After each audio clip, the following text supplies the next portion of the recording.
Hello, I'm Becca here for your Apprentice Effects Weekly News Update.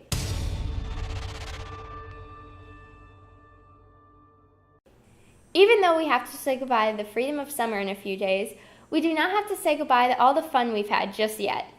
The Youth Agency will be offering many more programs in the fall session of enrichment, which will be starting up in a few weeks with a variety of classes.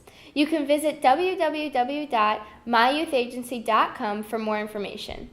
In addition to the programs here at the Youth Agency, the Town Library will be offering more programs for all different age groups as well. On September 7th from 4 to 6, there will be a creative writing club going on for kids in 6th through 12th grade. For more information or to join the program, call 860-355-1911 or go to the Town Library website. For those students in the high school who would like to get more involved in our town, come join me at the next Student Advisory Board meeting here at the Youth Agency. We are a group of friendly students who find ways to volunteer and to address the issues in the town as well. Our next meeting is on September 12th from 6 to 6:30. If you have any questions, contact Jason at youtheagency.org. This is all for now. This has been Becca McGee, and I will see you next week. Today we analyze homework and the amounts you can expect from this year.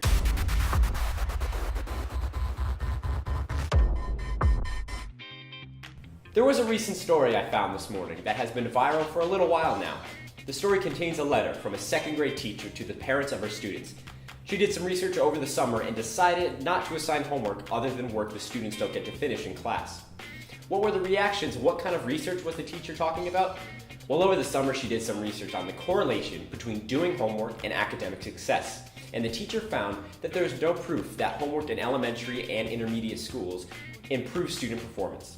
So the teacher wanted to try something different, and she states, "Rather, I ask that you spend your evenings doing things that are proven to correlate with student success. Eating dinner as a family, reading together, play outside, and get your child to bed early." For some, the public reaction may come as a surprise, others not so much, but the majority of the people who reacted to this letter supported the teacher's claim and process for student success. The teacher has gained mass amounts of support from parents on social media. Now for high school age students, it's a little different. Studies by the NEA, National Education Association, say that there are links between moderate amounts of homework and improved student performance in high school. Similar correlations were found for middle schoolers. Unfortunately, comparisons between what we should be getting for homework and what we are getting show that we may be receiving too much. The NEA studies and other education experts see no reason to give any homework at all to students in kindergarten through second grade. Third grade students are recommended to receive no more than about 25 minutes to 30 minutes of homework. Grades 4 through 6 are recommended to have no more than 30 to 40 minutes of homework. Studies also show that secondary students in grades 7 through 12 should receive moderate amounts of homework for student success. But how much is considered to be moderate? Well, you have to consider that when a student reaches these grade levels, they start to go through an increased amount of courses and higher course rigor. Their schedules are loaded to the highest of their capability.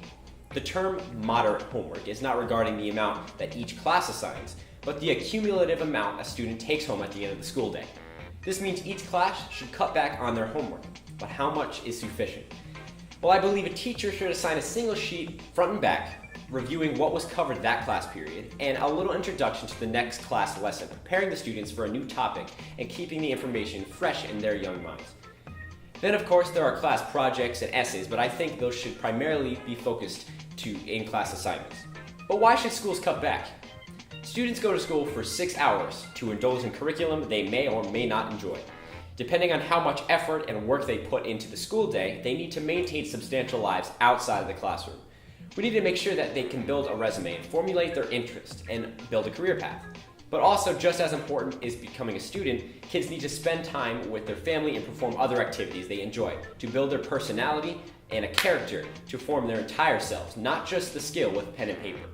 Studies show that homework can harm a student's attitude about school and their grades, self-confidence, social skills, and quality of life. A student's life outside of school is just as important, and in some cases, maybe more important than their paper and pencil skills. Their outside of class activities and experiences make the kids balanced human beings, socially and in the classroom. We need to recognize what's important for these kids as they move up in the world, and understand homework can do a lot more harm to a student's life than improve a student's academic success. I'm Nick Princeby, and I'll see you next week.